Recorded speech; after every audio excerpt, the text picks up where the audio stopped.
Hey, I'm talking today with Joe Michaels. Joe, how you doing? I'm doing fantastic. Excellent. Thanks for coming on the Your Favorite Thriller show. I'm going to read a little bit of your Amazon bio, and then you can tell me how much of it is true. Perfect.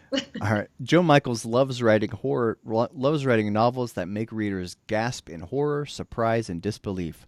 While her browser search history has probably landed her on a list somewhere, I can relate to that. She still dives into every plot with gusto, hoping the man will realize she's a writer and not a psychopath about to go on a rampage. Her favorite pastimes are reading, watching investigation discovery, and helping other authors realize their true potential through mentoring. She's penned the award winning Pen Pals and Serial Killer series and the best selling educational book for children, Writing Prompts for Kids, which has rocketed the kids that use it into several awards of their own. That's an impressive resume. Joe, why don't you tell us a little bit about yourself and your writing? Oh my goodness. Wow, what do you want to know? I dabbled in a lot of genres before I decided on thrillers.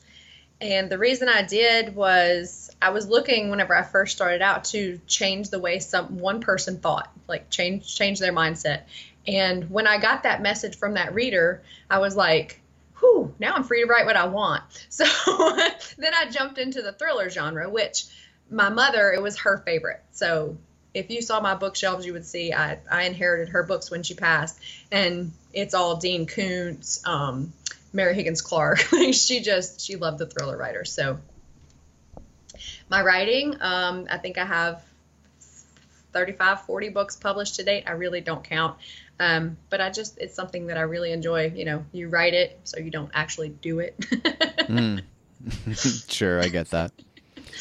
So, Joe, here's probably the most important question of the interview. If you were a fruit or a vegetable, which one would you be and why? Oh, wow. That might be a hard one. Fruit or vegetable? I would have to say strawberries. Okay. And because when I was little, I grew up in Tennessee. So I grew up next door to a man that his name, I called him Big Daddy. He was a very big man and he was like a surrogate father. And he grew strawberries in his backyard and he would pass them to me through the chain link fence because I was not allowed to go into where the strawberries were growing. So strawberries for sure. Gotcha.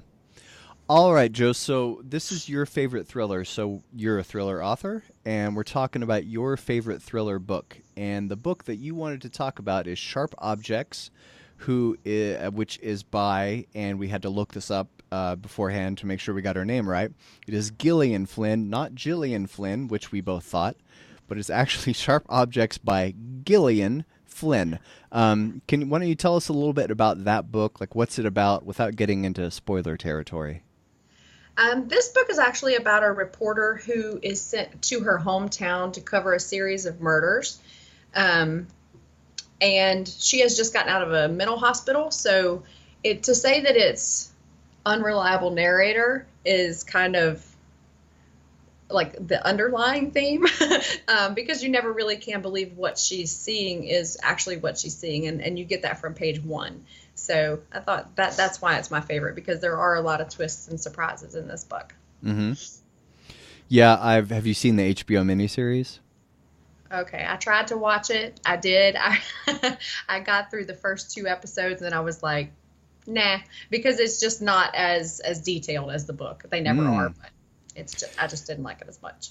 Yeah, I saw the miniseries. I've also read that book. I've read all three. She has three books, right? Gillian Flynn has only three books, I think. She has like five books. Really? Yes, three of them have been made into movies. Dark Places, Sharp Objects, and Gone Girl. Yeah, well, I read Sharp Objects and I enjoyed it, and it's really hard to talk about any Gillian Flynn novel without getting into spoilers, right? Because they're all so twisty, and things change from one scene to the next, and you never really know what's going to come, right? Yes, very definitely. So tell us about the hero of Sharp Objects. Who's the main character and what makes her tick? She's a mess, is what she is. She was abused by her mother and just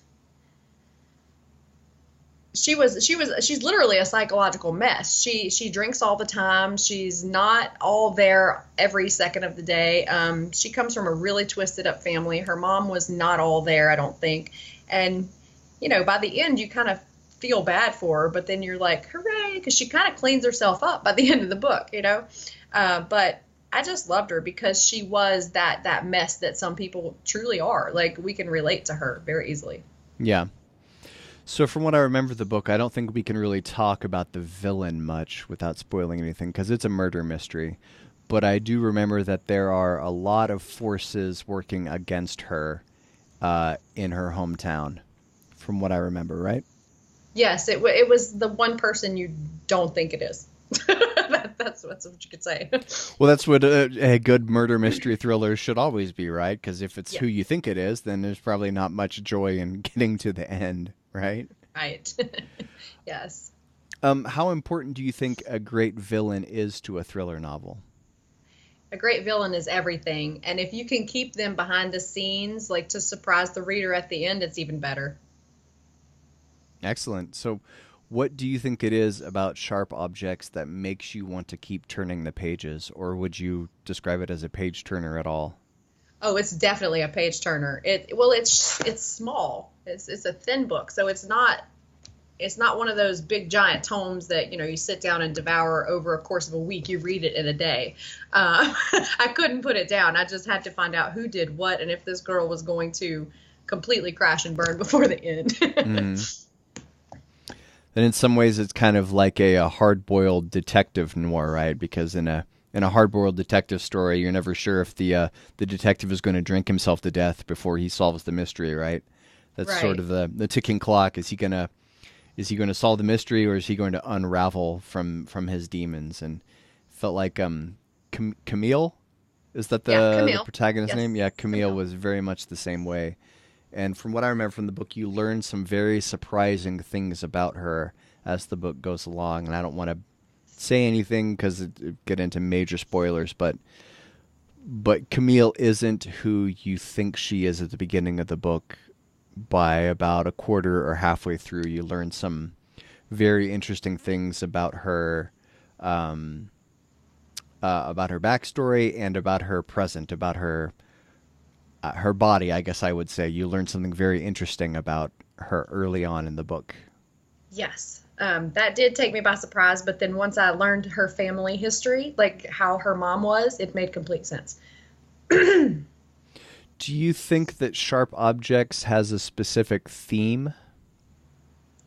As far as themes go, I think it's like no one is completely lost, but that's what I took from it. Someone may take something else, but everyone is redeemable. Like, you can fix yourself if you try hard enough. Okay, so it's like as however broken Camille is, she can still put herself back together, sort of maybe through the action of solving the crime. She gets a chance to redeem herself. Yes, I think she came to terms with a lot of things that happened to her when she was younger, and she kind of battled those demons as she went through. And I thought that was very interesting. Okay, interesting. So sort of like repairing the mistakes and the trauma of the past through. Yeah. Because from what I remember, there's a lot of Camille thinking, viewing her hometown now with adult eyes, because she hasn't been back in a long time, right? Right. From what I remember, right, she's grown up, moved away, and now she's come back, and so she's viewing her hometown through the lens of adult eyes that she didn't have before, Right. right? So if this is your favorite thriller, what's the one thing about this book that makes it stand head and shoulders above any other thriller you could have picked to be your favorite? Well, I like Gillian Flynn because she's very twisted. She makes you think about the main character and the way that they've been treated in their lives. It seems to be kind of a running theme through her books, affluent girl who ends up falling off the wagon or jumping the train and then comes back together in some way. Well, except for Gone Girl, but comes back together in some way by the end of the book. It's just all of her books are amazing, but this one in particular, I think it was because of the way that she described the main character and wasn't afraid to go all the way. Do you know what I mean? She didn't Mm-hmm. hold back anything. It was very, if it offended you, oh well. She was very in your face. I like it. So why is it preferable to Gone Girl or Dark Places? Well, I didn't read those books. I did read the screenplay for Gone Girl because I found it fascinating. But I did not read Dark Places yet. I watched the movie with Charlize Theron, and wow, it was amazing. But the reason that she just, I don't know, it was, I can't really answer that question. I don't really have an answer for that one. Okay. That's fine. No problem, Joe. So what other stuff do you like reading? Who are your other favorite thriller authors? Robin Cook. Oh my goodness, I love Robin Cook. The medical thrillers. He's a doctor, and so Hmm. all of his medical thrillers are based in fact, and I find him incredibly interesting. I've learned so much from reading fiction; it's ridiculous. Cool. And all right, Joe, what book of yours do you want to talk about today? We could talk about emancipation. This one, this Tobias. This was my first foray into true dark thrillers, and it's about a serial killer that's sitting on death row for a series of murders that you know the whole way through the book he committed. But there's an attorney trying to get him out, and she's young and beautiful and smart, and he manipulates her all the way through the book.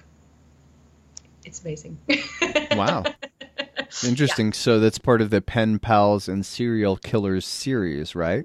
Yes, it's a series of books that are standalones, but they have crossover characters. So you'll Okay. see some of your favorite characters from Emancipation, Improvocation, and then into Intensification and The House, and coming up in Manipulation, you get one of those first characters from I think it's Intensification. The detective's brother shows up in the next book. So What's the general through line or the thrust of this whole series?